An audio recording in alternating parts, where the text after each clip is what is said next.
Blood Money, episode 76, with former Feds Brad Geyer and CC Blakeman. How the Feds became politicized and came to work against our interests. First of all, cool name, like former Feds. Tell me all about that. What's the meaning behind all that? Well, it started, the early iterations of our nonprofit involved extensively the use of retired former federal career civil servants. We still have those in our organization, but before it was a disqualifier for anybody else. And when we retooled in the summer of 2022, we dropped that as a requirement because we had to scale. You have to scale. So you're a former federal agent, right? I was on detail for the FBI as a overseas procurement fraud, grant fraud, science fraud, corruption prosecutor. But for most of my time, I was a white collar prosecutor with the antitrust division, the criminal division, and then I was on special details in different U.S. attorneys' offices.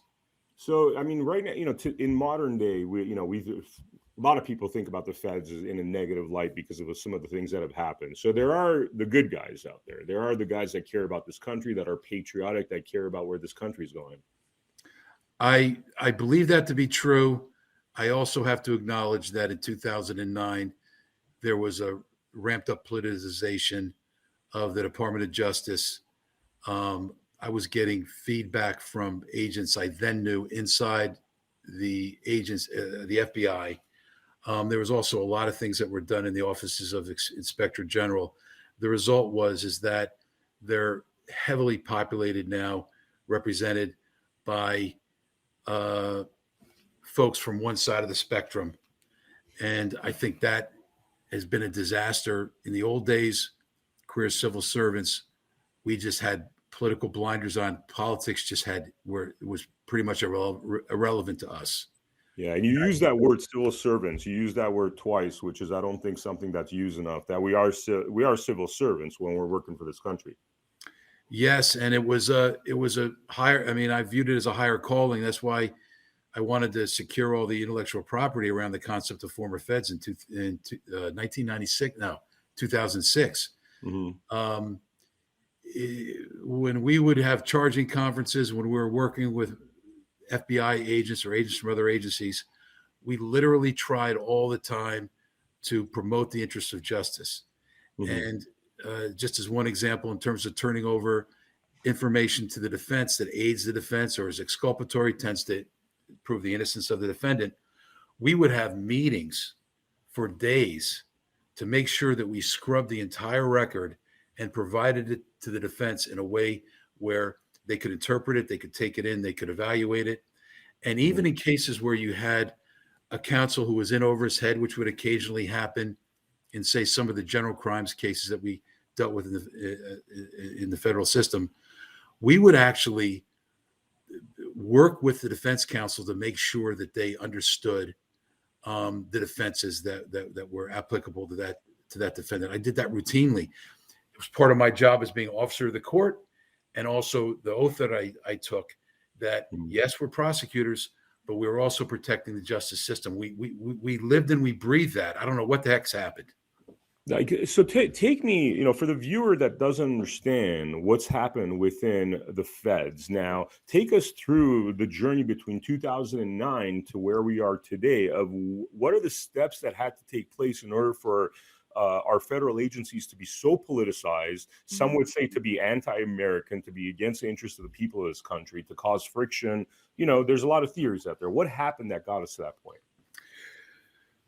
So when 2009 happened, there was a sort of a wind that was swept the country. We were coming off the 2008 financial crisis. We have to go back, by the way, and look at that and see why that actually happened. It was total failure of the financial system. And you had TARP bailout. I forget the numbers, but hundreds of billions. And even prior to the election in November, in October, they were bandying about, both parties, a $1.2 trillion aid package. And I know this because subsequent to that, I had a key time relator inside a public utility, Mm-hmm. and I saw all these documents from October where everybody was referring to all this free green money, that literally that fire hose is just blasting the entire country with it. Mm-hmm. And they use that as a way to basically redesign a lot of the traditional money flow routes as it had worked up until then. So you had a bailout of the car industry, and they put their thumb on the scale in terms of seeing that through. You had a bailout of media, where basically there was a reverse buyout of the media by the government. Yet, obviously, the financial industry was largely nationalized. And this set up the Affordable Care Act in roughly 2010, which was really the foundational pillar for Mm-hmm. getting us away from this doctor-patient privilege driver of public health care, in addition to informed consent being the law of the land. And as you know, for centuries, we were marching forward. We had, all this weapons development, bioweapons of World War I, gases, all kinds of terrible things. Then all kinds of terrible experimentation in the death camps in Poland and the Soviet Union. And the Allies in 46, 47 came up with this ingenious strategy. We're going to build everything around informed consent when it comes to anything medical. Mm-hmm. And that was basically the high point. The U.S. government imposed on everybody else. They brought us kicking and screaming, but it was reiterated and reissued in various forms, mostly non-binding forms, most notably the Helsinki Protocols in 2000, I'm not sure, 2010 maybe. Mm-hmm. And the government just basically relinquished all of that. So from 2009, there was kind of an air in the Department of Justice that you can't get in the way of this. It's un-American to get in the way of this wave that's coming. This is going to be a new bright government, a new optimistic government. Yeah. And they started hiring in career. This is always done to a much lesser degrees. You may recall in maybe 2005, 2006, there was somebody who would set up shop in like a janitor's closet in the White House from Bob Jones University, who was trying to pack like one agency, right? And they got busted in their congressional hearings. They got fired, and it was wound up. Well, this was done writ large across all agencies. Wow. And so, for instance, I mean, I actually know how it was done in the Department of Justice. It was almost like everybody abandoned this longtime credo that for the career civil servants, we all benefit from putting an umbrella over them. They're this like immovable object, this foundational structure that can't be moved. And regardless of the political whims of whatever party that comes in and wants to run after this kind of crime or that kind of crime, you're going to have to move these intransigent, fuddy-duddy civil servants. And, I used to see, as an example, I remember there's this one guy, I think it was in Tennessee. Nobody wanted to do these pornography cases anymore in the federal system. Mm-hmm. And it was just a guy, like this career civil servant guy, sitting there in an office somewhere, cranking out these cases, and nobody could do anything about them. And that was the beauty of the system. 2009, we went through these different iterations every single year. It got everybody more and more in lockstep. Wow. In conjunction with the inspectors general and the FBI, went to a compliance model, which basically, instead of putting all your resources to investigating crimes, we're going to make everybody a trainer, and we're going to train out of everybody this inclination to engage in fraud and corruption. Totally preposterous. And everybody to subscribe to that new wave that came through, everybody had to worship the altar, the great altar of the power of compliance programs. And everybody, measured it and did, benchmark studies on all this nonsense. And the bottom line is we're now in a totally agency captured system that's largely driven by fraud and corruption. I'm sorry, I took too much time, but that's No worries, no worries. I want to come yeah. back to this topic because I think talking about the way this all happened, we should dive into it a little bit more. But before we do that, Carolyn, do you mind introducing yourself and telling us a little bit about your background and how you're involved with former feds and in what capacity you operate within the organization? Sure. Well, I met Brad, like you said, when the early treatment movement started. I was a political blogger, I still am, and I saw government corruption for years, and I was blogging about that. So when the pandemic was announced, I knew something was up, and I obsessively researched protocols across the world, and found which ones worked, which ones didn't in different countries. So I knew early 2020 that there were working treatments available, and that we were being censored from that information and unable to get those treatments. So I was in Mexico actually, and I bought up all the ivermectin and hydroxychloroquine I could find. And like I said, in November 2020, my husband and I got COVID, and we took the ivermectin and the hydroxy immediately. Then I went and got tested. I got my negative test back from before my positive, but we had symptoms for 3 hours. And that was the moment I knew they're killing people. Wow. Brad and I, he had saw one of my blogs and contacted me about getting on a Zoom call with him. He was suing Facebook for censorship of early treatment at the time. And I just written a blog about the censorship. And so he asked me to be on the Zoom call. And then we met up again in a Facebook group called the People's Medicine that kept getting taken down and taken down. Eventually talked to me and asked me to, work with him on the former Feds Foundation.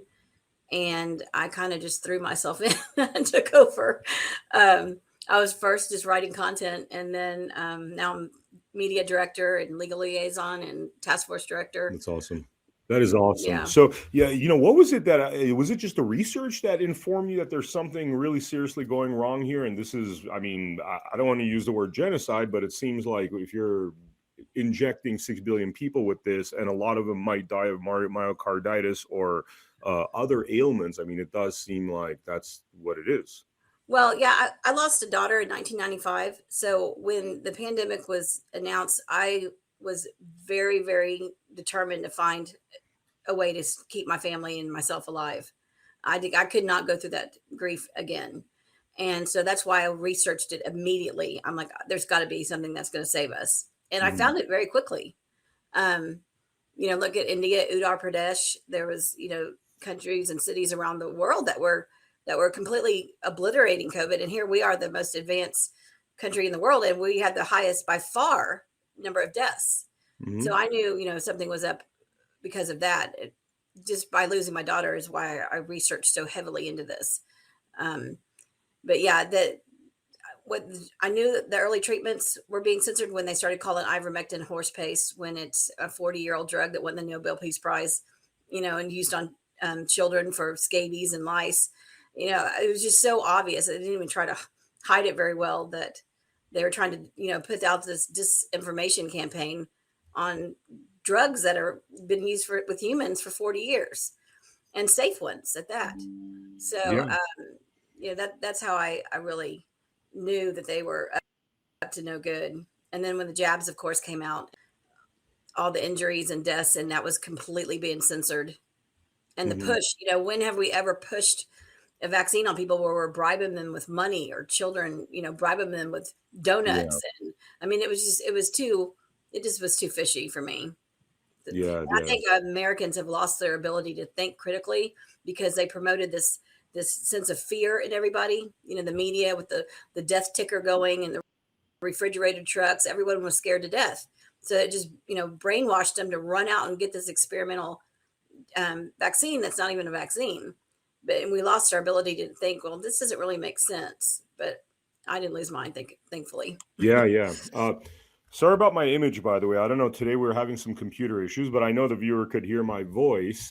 So it's what I find very fascinating is that a lot of the people in this freedom fight that are actually fighting for the right thing are also people that have had trauma in their past, people that have experienced some of the evils in this life. Is my audio coming through fine, by the way?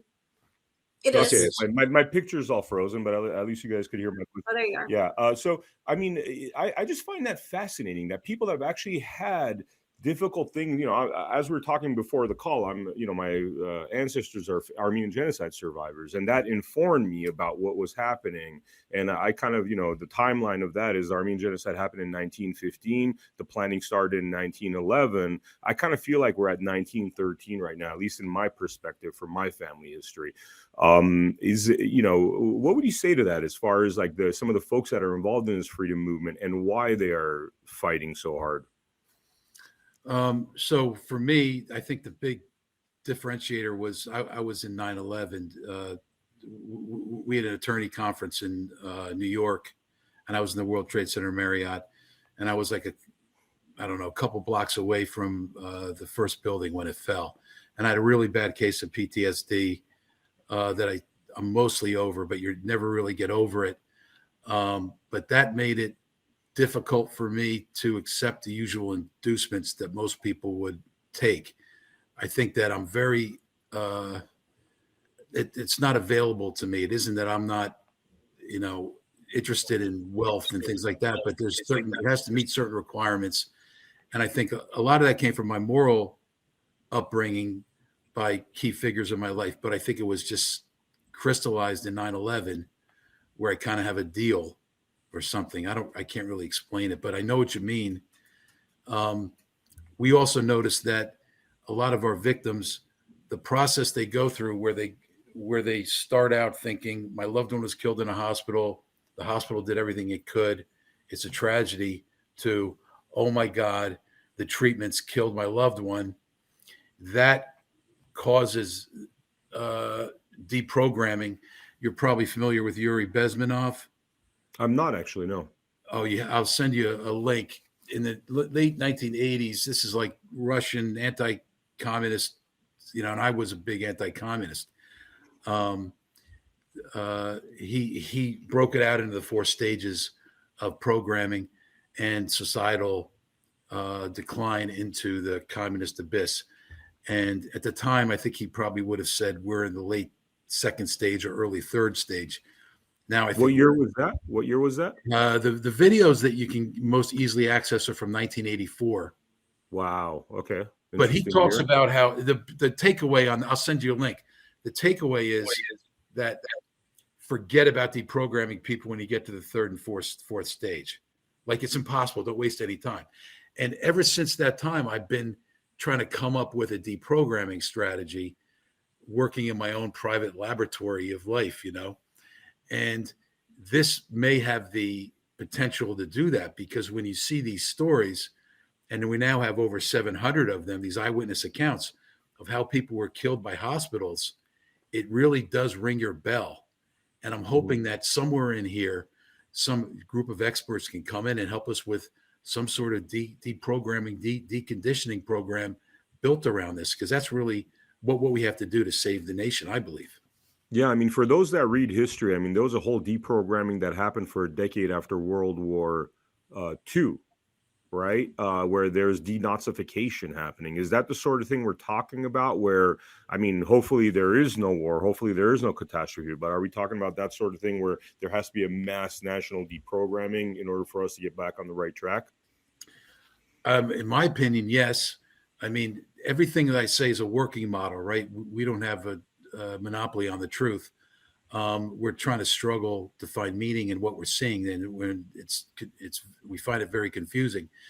But I mean, one way to look at it is we've been in some kind of an information war now for a period of years. We don't know when it really began. You can pick different times. 2008. You can pick the beginning of the pandemic. You can, there's different times you could pick. But the end result is that the civic compact that we all had as a nation for well over 200 years, closing in on 300 years, has somehow been diminished. Our First Amendment is largely gone. Our Fourth Amendment's gone. I mean, the U.S. government is collecting on us all the time. These ideas that, I don't agree with what you say, but I'll protect your right to say it. That somehow got heaved over the side of the ship more than 5 years ago. These issues of the primacy of doctor-patient relationship confidentiality, that's out the window. Wow. And we could just pick all these things that were like the core foundational structure for a constitutional republic where everybody as a citizen had their bases covered against encroaching government, which when you look at civilizations, it's always the problem. And that was systematically dismantled. Yeah. I'm going to turn my camera off, by the way, because you guys could hear my voice. My camera's doing all sorts of weird things. Okay, let's talk about getting back to how we got to where we are right now. Now, a lot of people blame the Obama administration for these policies that changed the nature of our federal government. I mean, where do you hang the blame as far as what got us to where we are currently? Well, I think it would be a mistake to blame everything on Obama or blame it. I mean, because from my vantage point, we're all complicit. Like this all happened on our watch. We were a generation we were handed this bountiful harvest that we were supposed to treat as caretakers and stewards, and we completely failed. They threw Netflix at us and 24/7 porn, and beautiful restaurants and all the bountiful harvest that globalization brings, and we forgot all the important stuff. So Obama, I think, was had a massive influence, but again, he and I believe leadership of the United States government are representing other interests, and both parties are complicit. It's very hard to get any Republican support, for instance. Our Wolfpack widows, it's very hard to get anybody to return our calls at the state or federal level. What do you say, Wolfpack widows? That's what he calls our widows, because they're, the Wolfpacks in back, I think it was World War II, were in the little ships sinking the big ships, and it's just kind of an image of strength, and they're coming after you because these widows are not giving up. And they thought they were just going to roll up and crawl in bed and pull the covers over, but no, they are fighting, and they are going to fight this to the end. And Wow. to answer your question too, I think it's been going on a long time. The destruction of our country, and parents not teaching their children what it means to be an American. I think that's one of the biggest problems.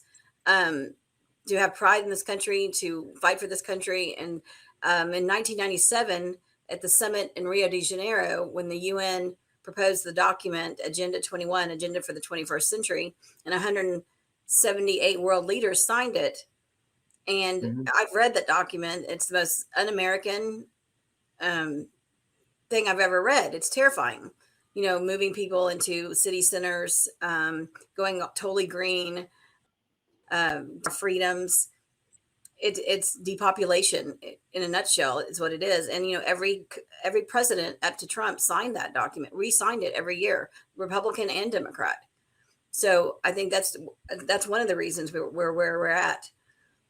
Wow.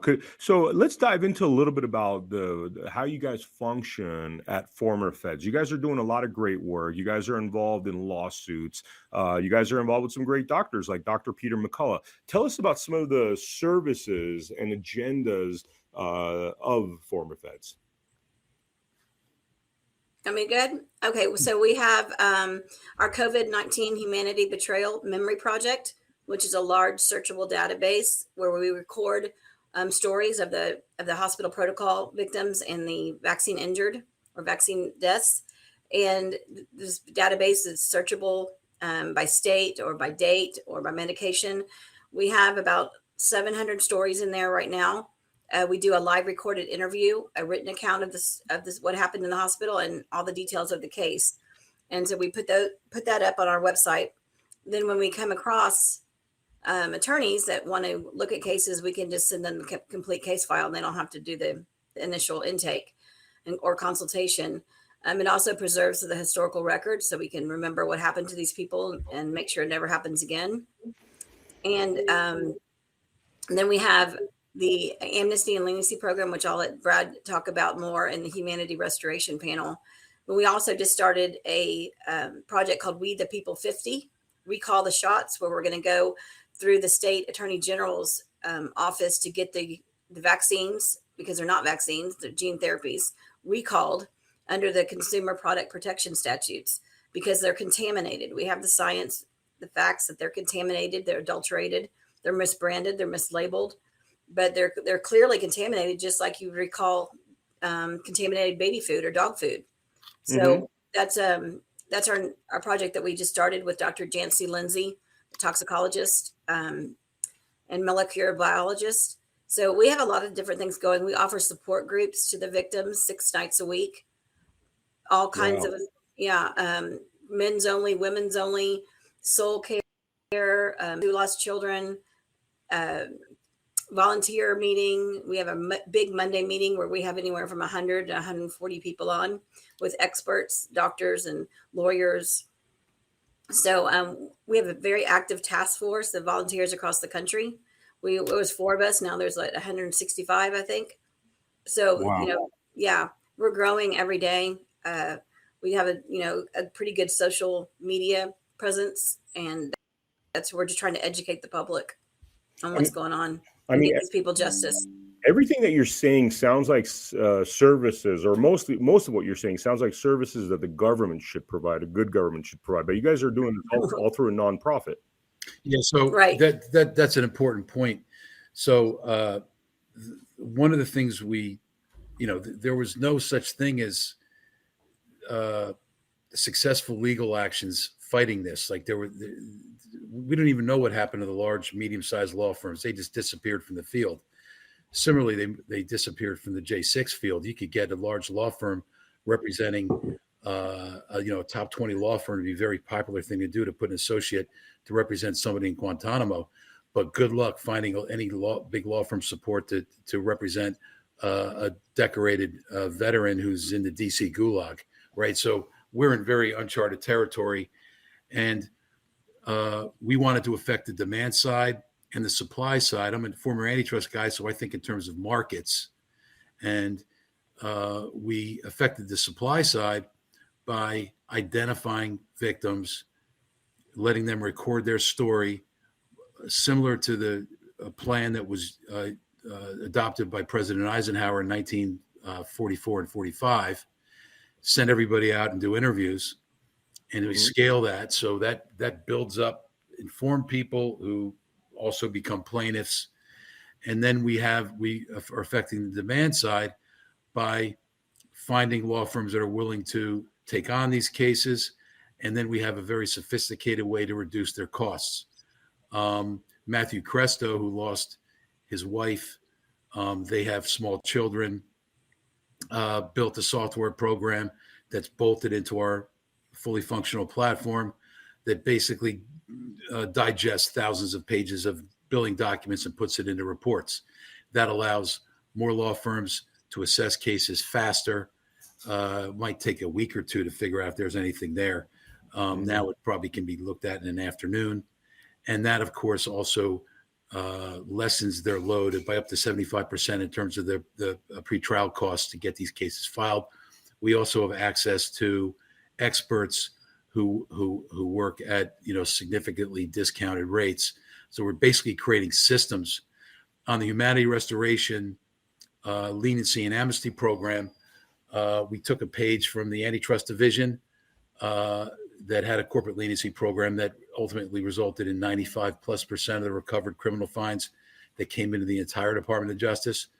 We took those technologies that was eventually was adopted by the FCPA unit, Foreign Corrupt Practices Act unit in the criminal division, also the healthcare fraud units.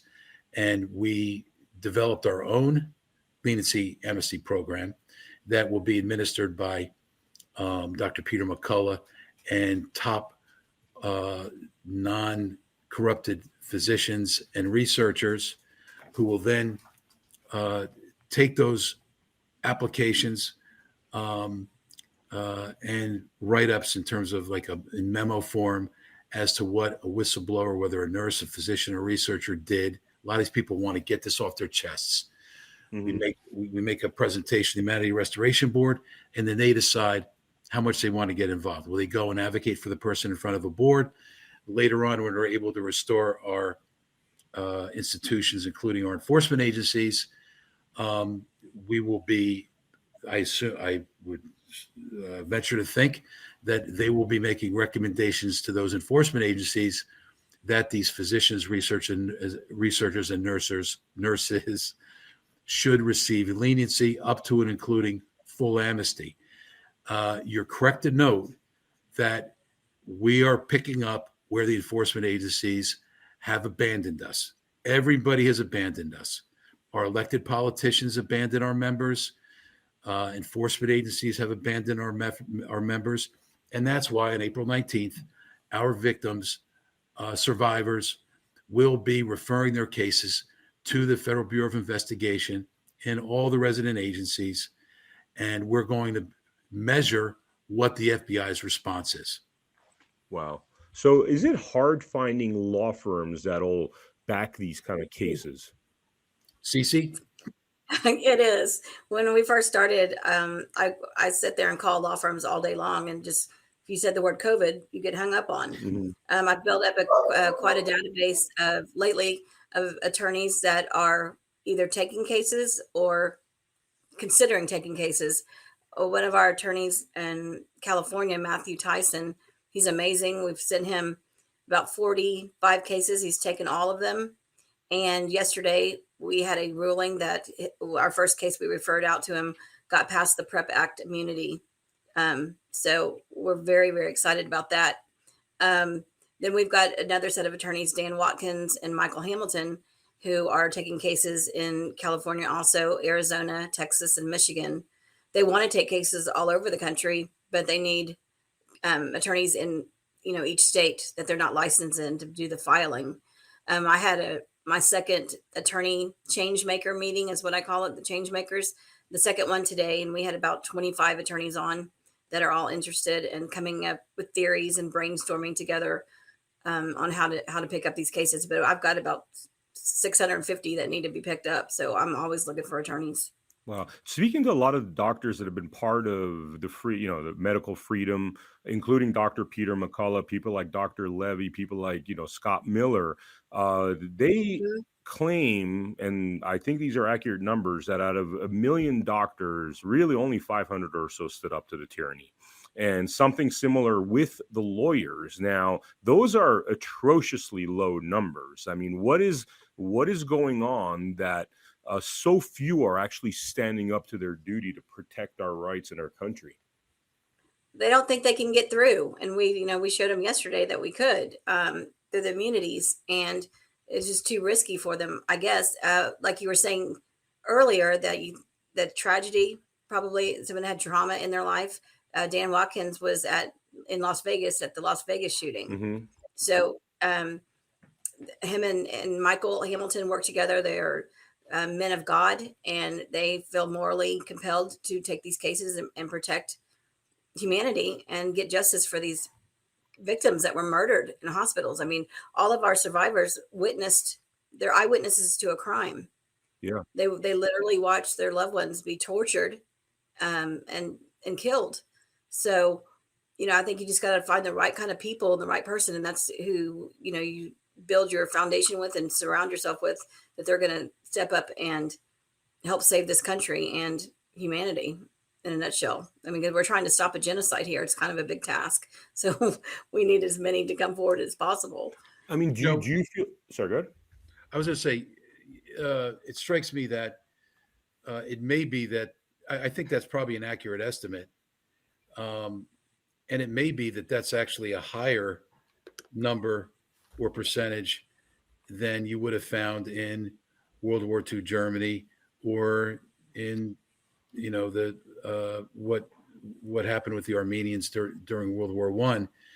I don't know, but what's the commonality is systems somewhere somehow got corrupted, and I'm not sure where the threat is coming from. I'm not even sure the nature of the threat, but it's kind of like a sign of our times. You can see Elon Musk just bought out Twitter, which was basically a government platform that they were using to impose extreme forms of censorship and suppression on American citizens.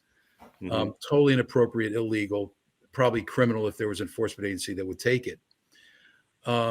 He's been cleaning out that viper nest now for some months, and there's still problems in his code. He can't, he can't find it. That's why there's been discussions about having him make the code public, right? So the way I look at it is that over the course of a couple decades, we just got bad stuff in our whether it's administrative, all the administrative stuff, the millions and millions and millions of records in state and federal governments, whether it's bugs in computer programs. I'm not sure who's doing it, but it's corrupted everything. And it's really easy to get on this moving walkway and just go through a series of little corruptive acts. And by the time you get to the, into that movement of the walkway, you're doing abominable things. Mm-hmm. Yeah. I mean, it's really shocking. And just kind of getting back to where this all started. I mean, how much of this blame? Because I remember I lived through the George W. Bush presidency. The 2000 election was definitely something very interesting. And then the Iraq war policies, people getting disenchanted with what the government was doing, and sort of the backlash with Obama looking for the exact opposite. I mean, how much of this came from really starting in 2000 versus, 2008, 2009? I would say a lot of it. I mean, the biggest thing is just how they reoriented everybody's conventional wisdom around this anti-terror mindset, which clearly exaggerated the threat. And under that umbrella, they did things like pass the Patriot Act. And, these are sophisticated people. If you pass something like the Patriot Act, it's going to turn into Frankenstein's monster. There's no way to prevent that.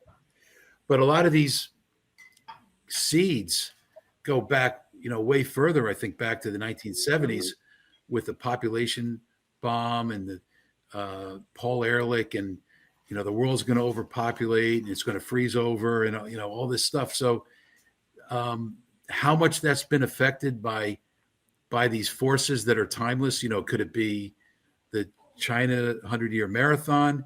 Read Michael Pillsbury to read about that. Did that dovetail with some international effort to try to corral the U.S. or, curtail its freedoms? We for a long time, we were the bellwether of freedom and the place, the beautiful city on the hill, whatever that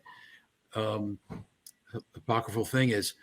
And maybe that became an existential threat to whatever all the goals were for the rest of the planet. Mm-hmm. And so we had to be taken out because life is rough here now. I mean, I relax when I go outside the United States. I mean, it is a tough slog in the United States.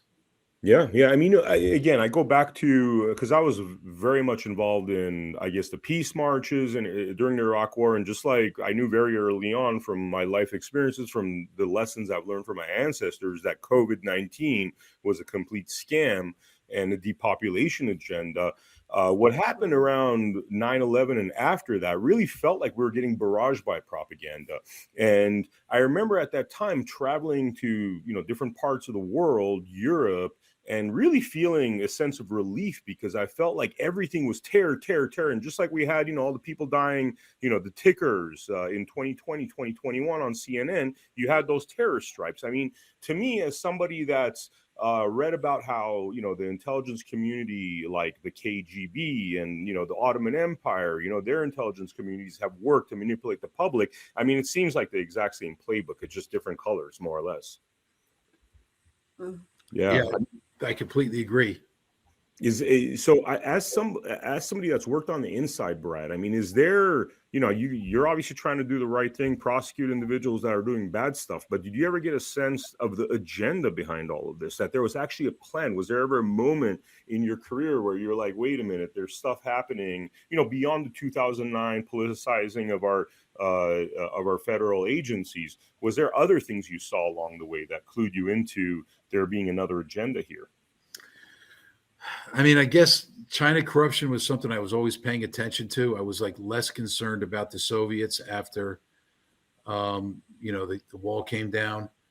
But I just thought it was, I'm not sure what I thought it was, but I didn't think it was exponentially more powerful as it turned out to be, nor did I think it was working on some sort of plan to get us to a dystopian hellhole of a future, which now it's like, if you're doing risk analysis, the smart enterprise risk management play would be to assume that is a realistic possibility.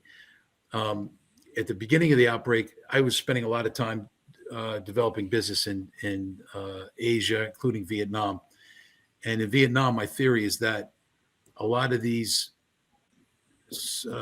controls, these you call it Psy-war, Psy-op, whatever you want to call it, which may or may not involve participation by governments, let alone U.S. government. So it could just be like, so I'm not talking about UFOs. I think a lot of that is driven by ISPs.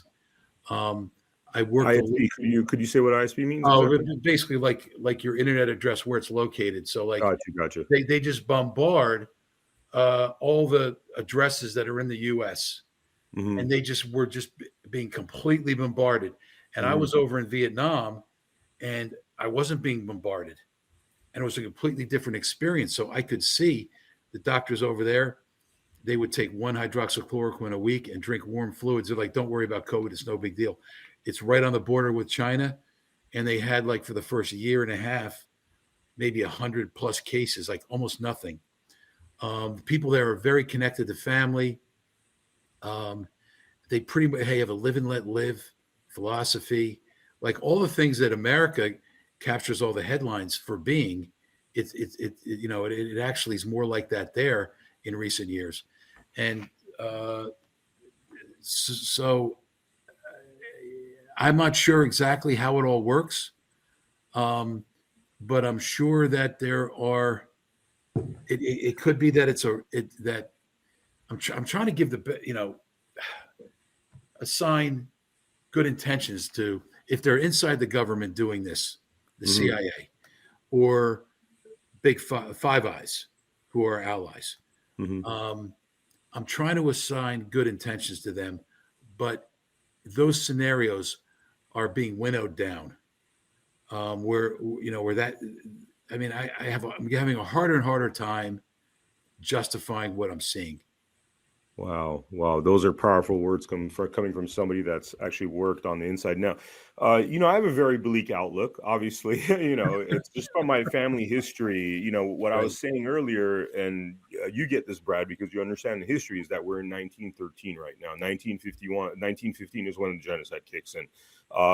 And we're talking about how, in the example of the Armenian genocide, that essentially what happened was the government came in that promised the minorities of Turkey, the Christian minorities that were being persecuted, that were 2/3 human, that had no rights under the law, that liberalism was coming. Everybody was going to be free and blah, blah, blah. And lo and behold, all the minorities helped this government come into power, and then they start committing genocide against the minorities. So there's a lot of kind of similar currents. What would you, Brad and Carolyn, I mean, in full honesty, blatant honesty, where do you think this is all going? What does the future hold? Well, I know where they want it to go. They want to depopulate us and make us pretty much slave states, move us off the rural land into urban city settlements, control everything. Communism, basically. Where I want it to go and where we're fighting for it to go is to restore our systems that have been broken down and infiltrated by corruption, and put good people in those positions. The McCulloughs into the Surgeon General. I mean, got to get our people elected into government positions. For instance, we're campaigning we're non-political, but we want to get Dr. Witcher in the governor's office in Mississippi because he's a good doctor. He treats people, early treatments. He advocates for people to get out of the hospital. He's been a hero of this pandemic and saved many, many lives. That's the kind of people we need in elected official offices. So I'm hoping, I try to stay more optimistic than Brad does sometimes, But I'm hoping that we win. I think it's a spiritual war. It's a war of good against evil, and that good will prevail.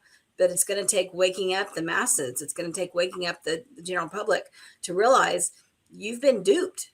Mhm. Everything about this pandemic is a lie. The media's got blood on their hands. The politicians have blood on their hands. Of course, the health agencies. So getting people to, it's a hard psychological barrier to cross to realize everyone that you should be able to trust has been lying to you. So Right. that's a hard pill to swallow. I saw it early just because I've been through trauma, and I've been blogging about government corruption for years, since 2016. So Mhm. it wasn't as hard for me, but for the normal person, just, the soccer mom going on with their day, they're going to think their loved one died in the hospital because they had COVID, not because they were poisoned to death or Mhm. euthanized, like we see. Remdesivir. Right. Yeah. Right. So, Yeah. it's we actively try to wake up the general public, and all this division is by design too. I mean, you can control people better when they're divided, because if we get all Americans on our side and realize what's going on, then they don't have a chance. And they may have the money and the power, but we have the people, and the people can make it stop. But And I mean, that's a real battle. yeah, and Brad, we'll get to you in a second, but look at France, what's happening. I mean, the people seem to be really standing up there and really wanting Macron out of office. Why isn't something like that happening over here? Why is it? I mean, the French, as much as we criticize them, I got to give them credit because they seem to be really good about starting revolutions and overthrowing tyrannical governments, much more so than us and the rest of the world. I mean, do you think something like that is possible here, where the streets will fill with people and they will demand change? Yeah. So if it weren't for the French, we wouldn't be the United States of America, right? I mean, and George Washington was very clear about that. Now things spun a little bit out of control when it went more kinetic over in France. I mean, I'd love to avoid all that. Mm-hmm.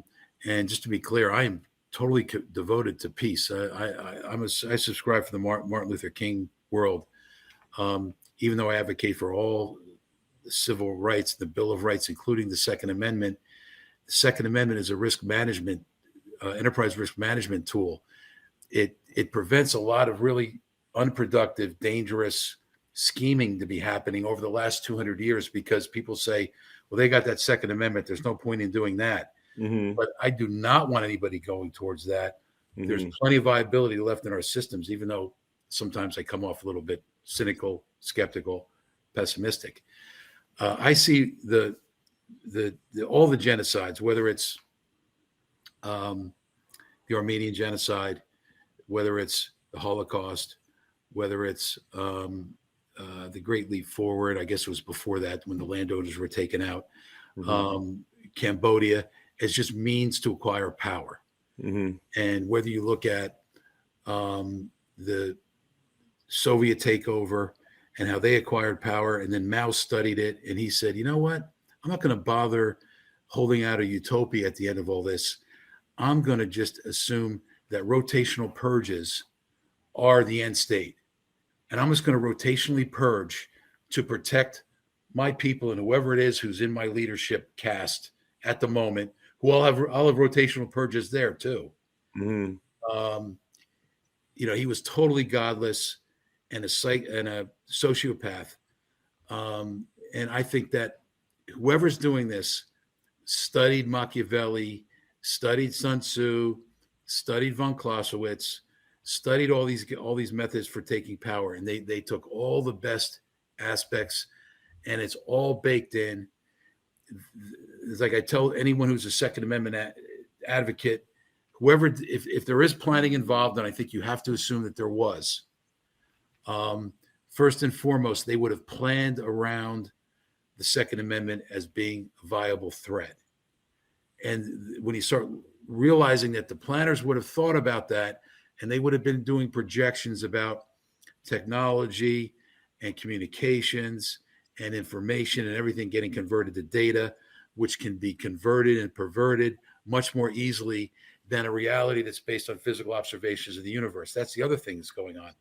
We went from a reality that was primarily based on physical observations of the universe now to data. And whoever's doing all this, wherever they are, outside, inside the country, whether they're inside the country doing it for good purposes because they're trying to counter what's, I don't know. Let somebody else argue about that. Whoever's doing it, it's basically destroying the First Amendment. It's destroying the Fourth Amendment. They're on their way out. And a lot of the civic compact has been destroyed. People don't really give a crap about anybody. I mean, you have your people are living next door to people who they brought grandma in, and grandma was tortured and killed over 2 months. And the neighbors don't want to hear about it. Like, this is really incredible. Think about, like, there was a murder committed, and it always followed torture. And any of your viewers want to call my bluff, go to chbmp.org and watch all the eyewitness accounts. Are 700 eyewitnesses lying? Are all the physicians who were coming forward and saying that this was happening, are they all lying? Are all the nurses lying? With the exact same story in all the states. We just came from our national rally we had in San Antonio, and we had victims there from every state in the country, including Alaska, that either drove there, picked up other victims on the way. It was incredible. They all had shirts on with their loved ones' picture on the front. You know, so much so that when the speakers, well-known speakers in this movement, got on stage, they couldn't even speak. They're looking out in the sea of 550 victims or widows that lost someone they love, you know, parents who lost children. That it was so moving and so shocking.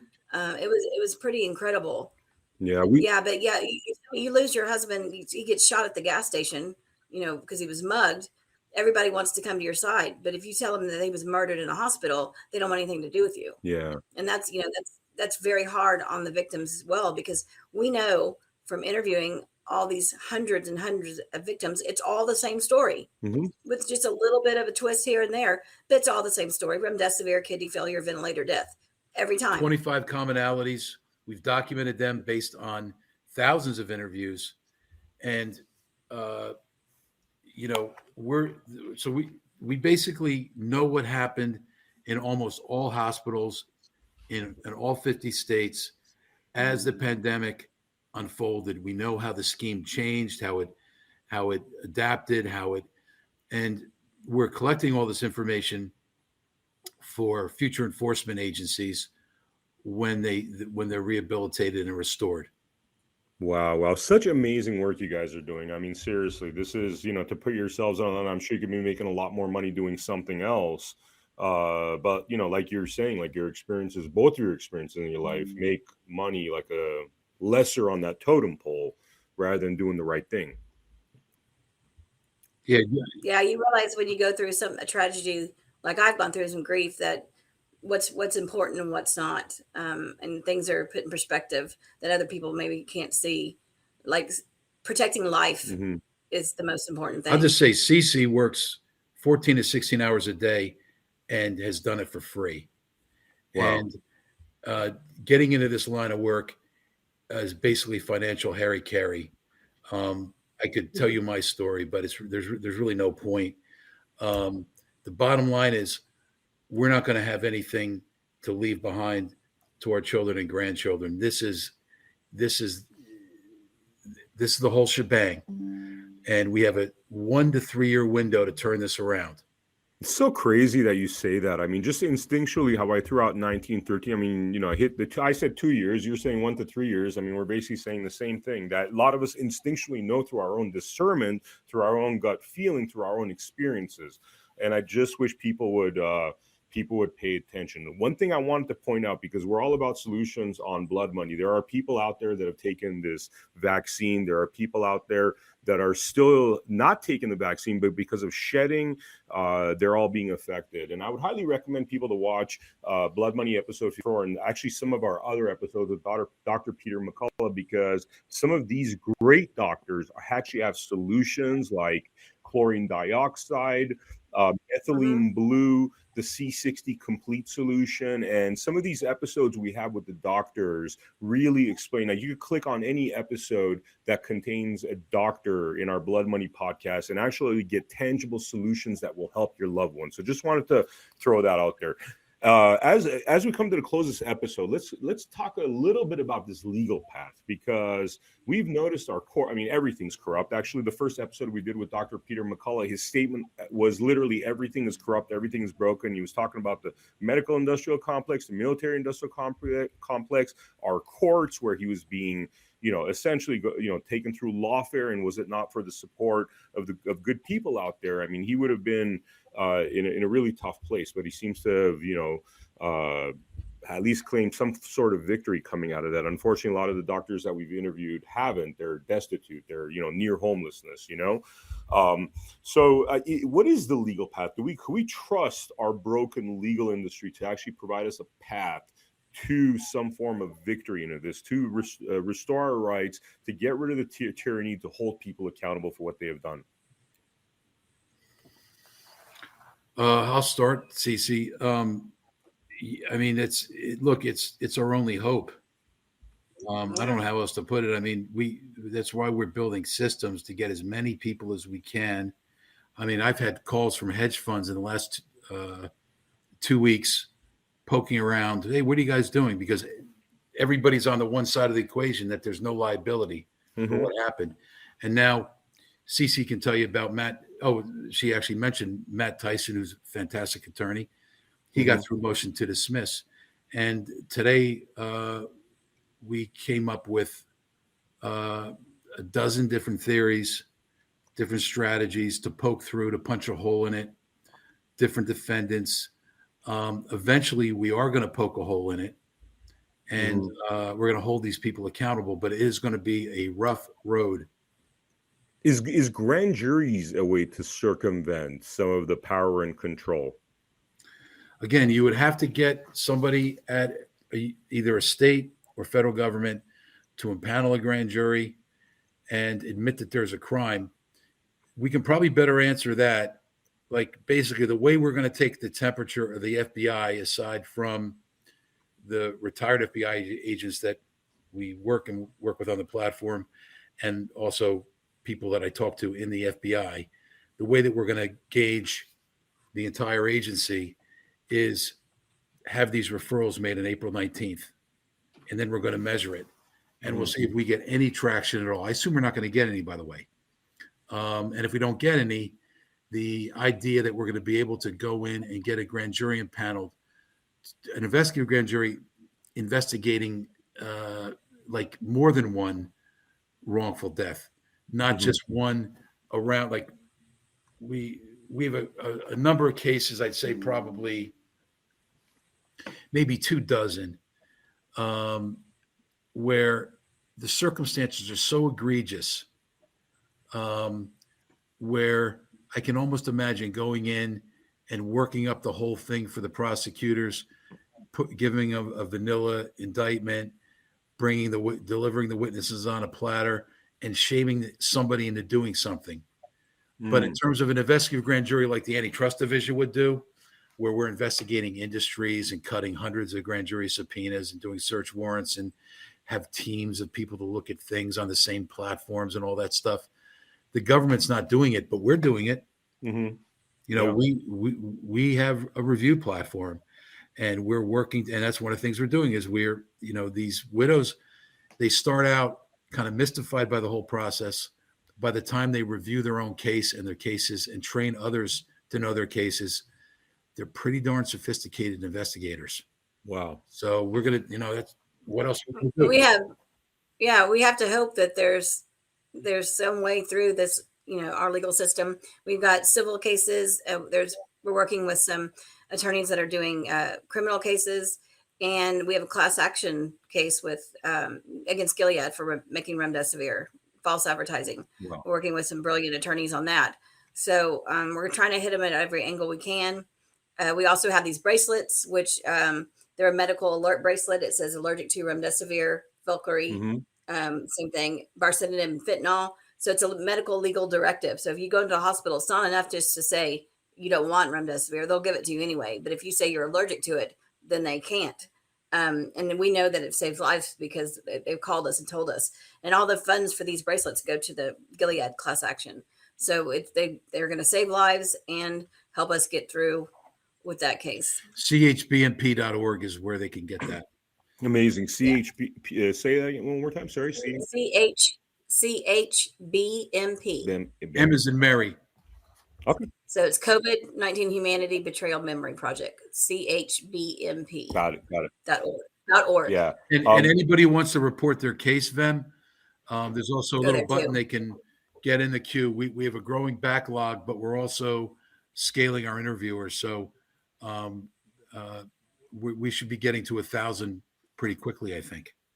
Amazing. Now, one last question about the legal path. I've heard, so we're speaking to Dr. Nash, and he's one of the doctors that stood up to the tyranny. And he was saying that via petition, he was actually recommending, because we have some presence in Nevada where you could go to some of these small counties in Nevada and via petition force the attorney general by collecting a certain number of signatures to actually start a grand jury investigation. That's a great idea, and we should do it. That's why we created this organization, because any good idea like Dr. Nash has, we can take it to our membership, and they are motivated and they are industrious as all get up. Yeah. So we can get behind a lot of these good ideas. Just throwing this out there, there's a county called White Plains County in Nevada, which is one that we're looking at. I think the population is really small, and apparently you need like 1/3 of the population to. So you're talking about like 2,000 signatures, And there's certain rural areas where they have similar mindsets, probably a little bit more right-leaning and a little bit more pro-freedom, pro-constitution. So just throwing that out there for the viewers, we need everybody out there thinking, working, and it's nobody's going to stop this tyranny. There's no knight in shining armor that's going to come and save us. And all one has to do is read history and look at some of the topics, genocides, Holocaust that we've talked about to know that we are the resistance to this. And I'm not when I say things like revolution, resistance, I'm not talking about anything violence. To us, part of the revolution is going and getting grand jury started, circumventing the corruption. That is part of the revolution. Figuring out classic ways where you could actually get what you need done without relying on some of these corrupt officials, many of whom seem like they're bought and sold. In closing, and although they've politicized this movement, I would just want your viewers to know it's not a political thing. They don't ask you who you voted for before they give you remdesivir or give you the poisonous jab. So they're killing the right with the protocol and the left with the jabs or injuring. So this has affected everybody across the board, and it's just a matter of deprogramming the brainwashing that people have been subjected to. Yep. In closing, is there anything that we didn't touch upon that either Carolyn or Brad you would like to mention? Just get involved. Visit CHBMP, watch some stories, join the task force, volunteer, donate whatever you can, because it's going to take all of us to unite, become undivided, and get together to take this down and save our country and save our people. Yep. And there's books out there. There's a book called Armenian Golgotha. Read that, learn from history, and that's where this is all going. Look at the signs. I mean, anybody that reads that book by page 50, you're going to realize a lot of similarities.